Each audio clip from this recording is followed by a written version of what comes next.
কারেন্টের জ্বালায় বাসা থেকে পালায় আসলাম। এখন আছি কোন জায়গায় জানেন? কাঁঠাল গাছে। দেখেন, কাঁঠাল গাছের উপরে বসে আছি, একটু বাতাসের জন্য গাছের উপর চড়ে আছি। কিন্তু আজকে দেখেন প্রকৃতির কি নির্মম পরিহাস, আজকে বাতাসও নাই। এভাবে কি জীবন চলে? বিদ্যুৎ কর্মীদের একটু মানবিকতা নাই। এত গরম, এত রোদ, তার মধ্যেও তারা লোডশেডিং করতেছে। এসএসসি পরীক্ষা চলতেছে, সামনে অনার্স ফাইনাল ইয়ার পরীক্ষা। বাচ্চারা পড়ালেখা করবে কিভাবে?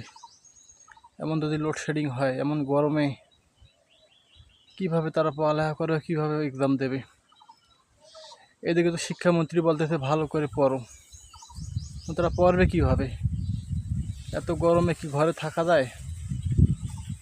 শিক্ষামন্ত্রীর দৃষ্টি আকর্ষণ করতেছি, আপনি একটু দেখেন, লোডশেডিংয়ের দিকে দেখেন।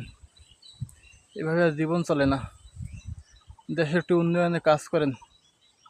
সব সময় শুধু বলেন যে ৭১-এর সনদ, জুলাই সনদ। সনদ দিয়ে আমরা কি করব?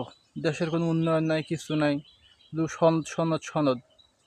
সব রাজনীতিবিদরাই শুধু সনদের পেছনে লাগছে। সংবিধান কি? শুধু সংবিধান সংবিধান। দেশের কোনো উন্নয়ন নাই, কিছু নাই, শুধু সংবিধান। সেই আদিমকালে পড়ে আছি আমরা।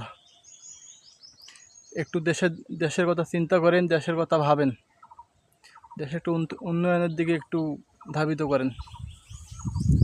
দেশের মানুষ আজকে